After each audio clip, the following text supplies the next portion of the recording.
Hello, everybody. My name is Lesimole and I'm occupational therapist. So, today I would like to speak briefly about one fragile and sensitive mental condition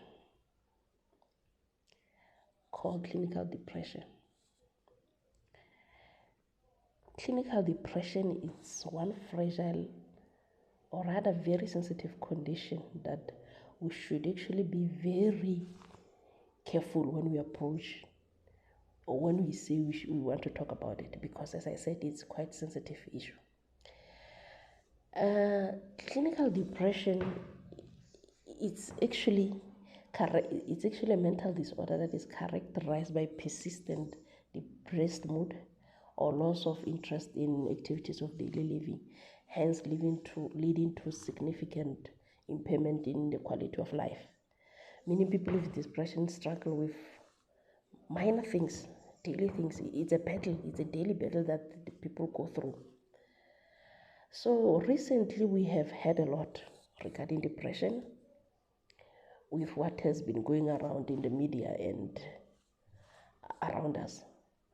And upon hearing a lot, we have seen quite a lot of posts on social media, people coming forward to avail themselves to say, should anybody be suffering from clinical depression, they should come forward and speak to them, which is good to avail yourself. But we need to understand that clinical depression is one condition that is very sensitive.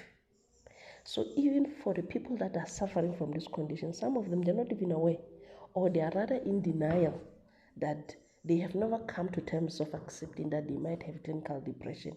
And they are now still in the state of convincing themselves that they are just undergoing a minor stressful event or something that will pass as time goes by.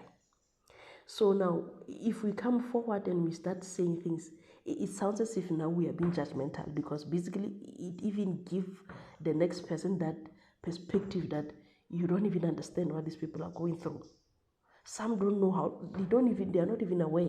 Hence I'm saying, how do they even start speaking to everybody that they have depression? Remember, if you have loss of interest in everything, even to speak, you won't want to speak. Hence I'm saying we need to be very careful should we want to assist. So remember, one thing that we should remember is that clinical depression is a mental condition or disorder that is characterized by persistent depressed mood or loss of interest in daily activities, and that leads to a significant impairment in their quality of life, because they don't want to do anything. Basically, they don't have interest in anything. They are feeling hopeless, helpless, anxiety, sad all the time. So hence I'm saying we need to be very careful when we speak about things like clinical depression, because to assist we can assist much, but our approach needs to be very sensitive and quite informed, so to speak. If we look back, we will realize that there is no exact cause that could be pinpointed to say this is what leads to clinical depression. Rather, it is believed that there are contributing factors or perpetuating factors or predisposing factors that could lead to one having clinical depression. Meaning that basically mostly external factors contribute to a person having clinical depression. When you talk about external factors, we talk about many things. Could be, stressful life, bereavements that we see every day, traumatic experiences, abuse, loss of jobs that we have seen recently with COVID, loss of money, divorces, many things, loss of relationships. Those are the things that they say they can actually predispose a person to be presenting with symptoms of clinical depression. As I said, clinical depression is a very sensitive condition. So should one suspect that she or he has those symptoms that could be associated with clinical symptoms, with clinical depression, The one person that should be approached at this point is a psychiatrist. These are people that are highly skilled in assessing and coming with the diagnosis and the treatment of clinical depression. And remember, with clinical depression, it's also divided into 3 levels. We have what we call mild, moderate, and severe. So with mild depression, it's actually a person exhibiting mild symptoms. And in most cases, we see these people actually even coping quite effectively with their daily activities, be it job, at home, and so forth. And then you get moderate, where now it's moderately saying the risks are now a bit increased than mild. They are still coping, but it's hard. They're struggling to cope with daily activities, their daily jobs at work, at home, duties that the person needs to undertake every day. And then we have the last one that we call severe. And now this one is actually when now a person exhibiting all those things, now the helplessness, anxiety, depressed mood, all sadness, being teary of the time, most of the time, losing complete interest in everything. So hence I'm saying it's very sensitive. Now imagine if somebody is exhibiting the severe symptoms and you come to that person to say, should you have any problem, you should speak. You see how it sounds like to that person. It sounds like you are being judgmental.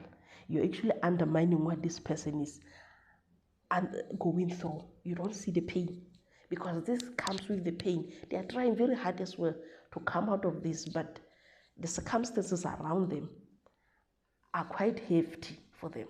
So hence we are saying clinical professional help is of paramount importance at this point. So as I'm saying, clinical depression is a very sensitive thing, because remember, it's not only the person suffering. Now we talk about the breadwinner at home that has a depression. Once the person goes to work, he's unable to function. He's unable to meet the targets because he has lost interest in everything. He doesn't have any edge for anything. So we see now, here are the kids at home that are waiting for the parent or the breadwinner to come and provide for them. But the circumstances around the condition makes it very hard for this person to meet his needs or her needs, or even the family needs. So I would like to bring to everybody's attention that the depression exists. And should we say we want to avail ourselves to assist people with depression, let's start first trying to understand the condition, what they go through first.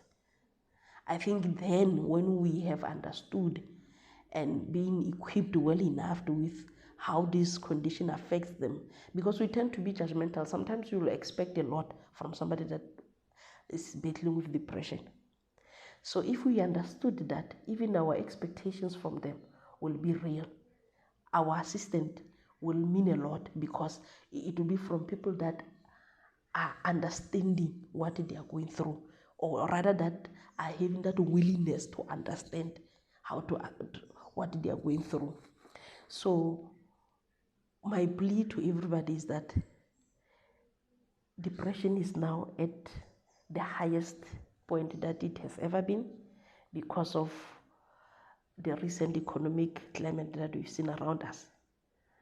And so should a person, it doesn't necessarily need that the person should exhibit those symptoms completely, but if you pick up one or two things, the person being moody all of a sudden, avoiding others and all those things, try by all means to be sensitive when you approach such person. Don't come and say, I think you have depression. No.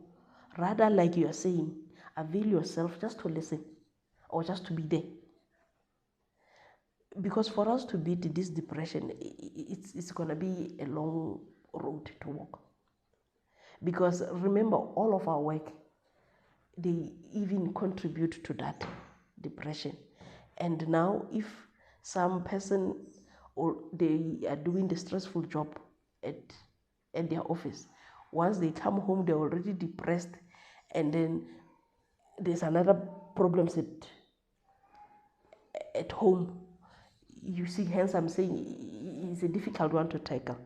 So, but I think it has reached to the point where if you feel that you might have the symptoms, you rather approach professional help, and also our psychologists, they are available at large, so that because these are people that are trained to counsel us